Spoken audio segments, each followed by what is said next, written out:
tejto inštrukcii si na príklade U-Trading vysvetlíme, ako sa zaregistrovať v produktoch ekosystému U-Chain.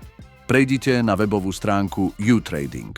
V pravom hornom rohu uvidíte tlačidlo Sign Up. Kliknite naň. Otvorí sa okno registrácie v UPass. Práve v tomto systéme prebieha registrácia. Vyplňte všetky potrebné polia. E-mail, heslo, potvrdenie hesla, meno, priezvisko, krajina, ktorej ste rezidentom. Po vyplnení polí je potrebné súhlasiť s podmienkami používania. Pozorne si ich prečítajte a zaškrtnite 3 políčka vedľa príslušných polí na pravej strane obrazovky. Po vyplnení kliknite na tlačidlo Registrácia.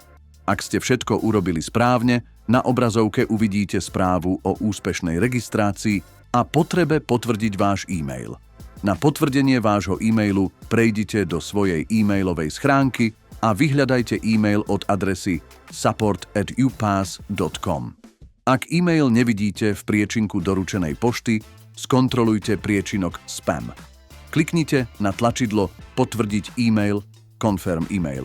V e-maile Hotovo. Úspešne ste sa zaregistrovali v UPass. Na prechod na webovú stránku U-Trading kliknite na tlačidlo Go to U-Trading.